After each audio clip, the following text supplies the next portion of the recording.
Good morning, ECMS families. I hope that you're all doing well during this time. I wish you all the very best, and I miss you all very, very much. I'm with you because I'm going to be reading the updates to the grading periods due to building closure. The document that I'm going to read is going to be posted below. You'll also find posted translations in French, Arabic, Spanish, and Bangla. So if you have any questions or concerns, please don't hesitate to reach out to myself, Ms. Myers, Mr. Edward, or any of the ECMS staff. April 1st, 2020. Dear ECMS parents and families, we have moved into our second full week of remote learning and are proud of the progress scholars have made in submitting online assignments. Our teachers continue to learn more each day about the strategies they can use to support your children. We are also proud of their efforts to keep your child's education a top priority.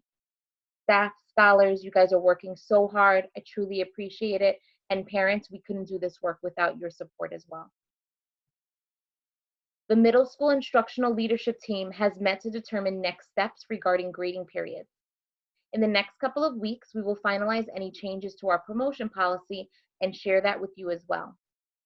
In the meantime, we thank you for your patience as we do our very best to ensure our decisions regarding grading and promotion are made in the best interest of our entire school community.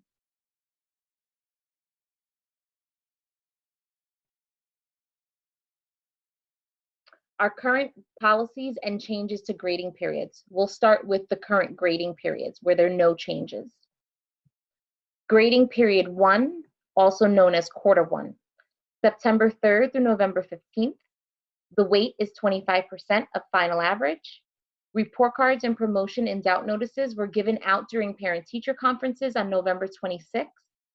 Parents who did not attend the official parent-teacher conference were given the option for an alternate phone call or in-person conference.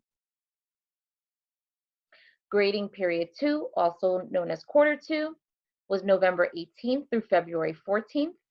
The weight is 25% of the final average. Report cards and promotion and doubt notices were given out during parent-teacher conferences on March 3rd. Parents who did not attend the official parent-teacher conference were given the option for an alternate phone call or in-person conference.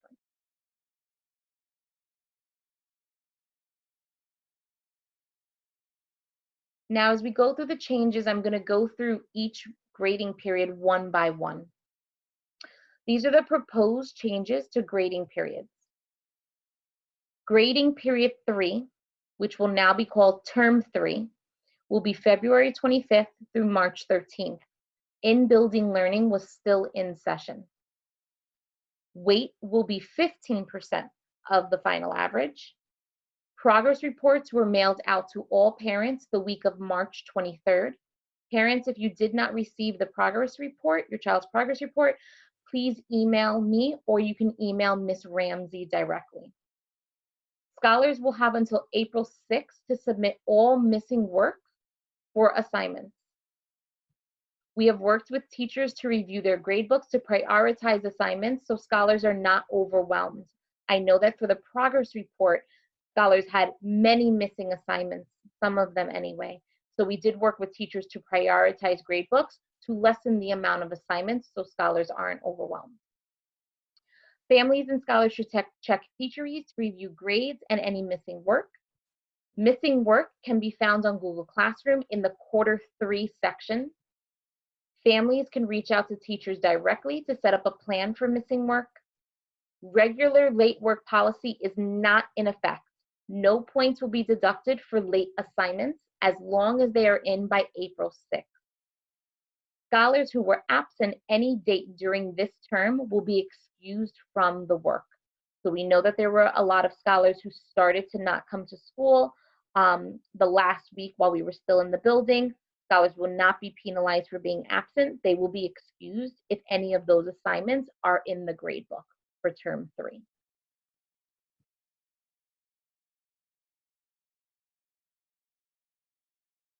Just make term 4 bigger. So grading period 4 or term 4 will be March 13th through April 8th. That's the grading period we are currently in for remote learning 1.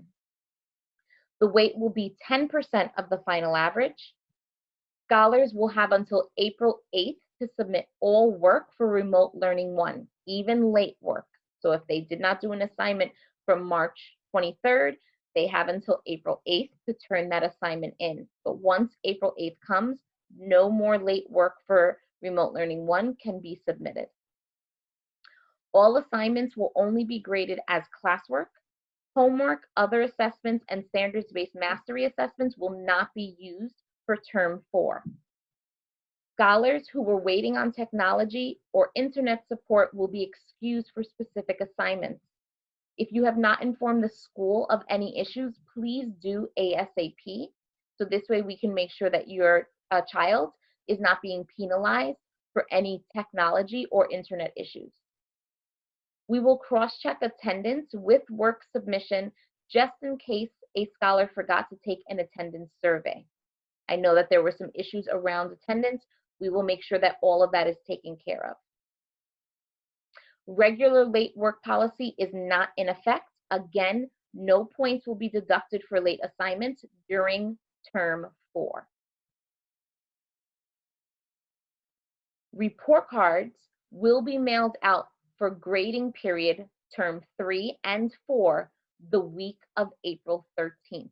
That's why we have such a hard deadline for those grading terms. But again, we are making sure that there aren't any late penalties and scholars are being excused from assignments when it's appropriate. I'll now scroll down to grading period 5 or term 5. Grading period or term 5 will be April 20th through June 25th, and that is whether or not we are in the building or we're still in remote learning. The weight will be 25% of the final average. Progress reports will be mailed out to all parents or emailed out to all parents the week of May 11th. Assignments will be graded as classwork, other assessment, and standards-based mastery. Homework will not be used during term 5, whether or not we are in the building. All scholars with continuous tech issues will be transferred to packets by May 1st. So we don't want scholars to continue to have issues with technology, to feel overwhelmed. So we will transition them by May 1st to hard copies and packets of their work. Each department or grade level will provide specific criteria to parents for other assessments versus standards-based mastery categories. So we want parents to have a full understanding of what might be, submitted as a quiz versus what might be something bigger, such as a test or a project. And then finally, report cards will be sent out the week of June 22nd, which will include not only the grades for term 5, but the final report card averages for the entire school year. Regular late work policy is in effect for term 5. So scholars will lose 5 points per school day for each late classwork. And for more specific information, you can refer to the middle school scholar handbook.